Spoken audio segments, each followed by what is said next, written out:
பச்சையம்மன் ஜோதிட நண்பர்களுக்கு அனைவருக்கும் வணக்கம். இன்று நாம் காணவிருக்கும் பதிவு என்னன்னு பார்த்தீங்கன்னா, சிம்ம ராசிக்காரர்கள் வணங்க வேண்டிய கடவுள் எதுன்னு பார்ப்போம். சிம்ம ராசிக்காரர்கள் மகம், பூரம், உத்திரம் 1ஆம் பாதம் இந்த 3 நட்சத்திரங்களும் சிம்ம ராசியில் இருக்குது. இந்த மக நட்சத்திரம் 1, 2, 3, 4 பாதங்கள் இந்த பித்ருக்களை இவங்களுக்கு தெய்வமாக இந்த மக நட்சத்திரத்தில் பிறந்தவர்களுக்கு வழிநடத்தி செல்வார்கள்.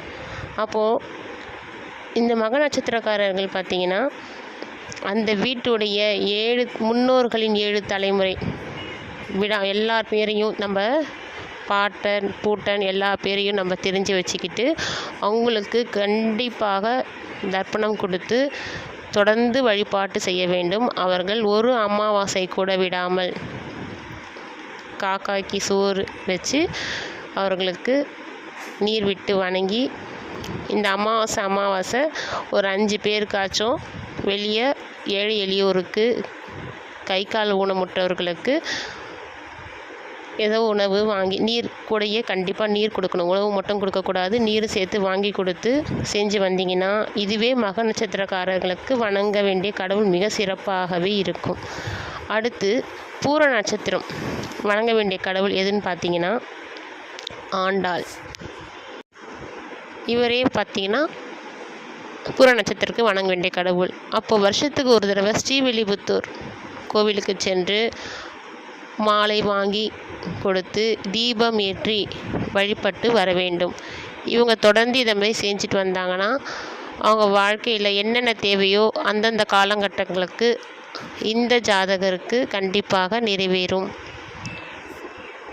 இந்த பூர நட்சத்திரக்காரர்கள் பார்த்திங்கன்னா, அவங்களுக்கு விருப்பமான கடவுள், அவங்க மனதிற்கு நெருக்கமான கடவுள் யாரோ ஒருத்தர் எல்லா நட்சத்திரத்துக்கும் இருப்பாங்க. அவங்க அந்தந்த கடவுளை, சிவனை பிடிக்குன்னா அதை சிவபெருமானை வணங்கலாம், பெருமாளை பிடிக்குன்னா பெருமாளை வணங்கலாம். அதோட விசேஷம் பார்த்திங்கன்னா, இந்த பூர நட்சத்திரக்காரர்கள் பெருமாளையும் ஐயப்பனையும் வணங்கி வந்தால் மிக சிறப்பு.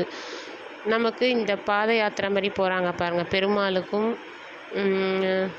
ஐயப்பனுக்கும் மாலையிட்டு போவாங்க. அவங்களுக்கு பாத பூஜை பண்ணி விடுறது, அவங்களுக்கு தேவையானது வாங்கி தர்றது, கோவிலுக்கு போகிறவங்களுக்கு மாலை வாங்கி அவங்களுக்கு போட்டு தெய்வமாக வழிபட்டு அனுப்புறது, இதெல்லாம் பண்ணிட்டு வந்தீங்கன்னா இந்த பூர நட்சத்திரக்காரர்களுக்கு நல்ல சிறப்பாக இருக்கும்.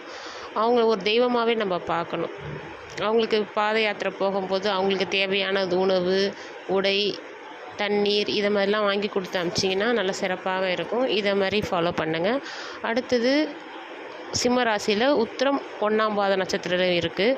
அவர்கள் பார்த்தீங்கன்னா சிவபெருமானை வணங்கி, இந்த சிவபெருமானுடன் சக்தியும் இருப்பாங்க, அந்த கோவிலுக்கு சென்று வழிபட்டு வர வேண்டும். இந்த பிரதோஷ காலத்தில் பார்த்திங்கன்னா ரிஷப வாகனத்தில் அம்பாளும் சிவபெருமானும் சேர்ந்து அந்த வலம் வருவாங்க.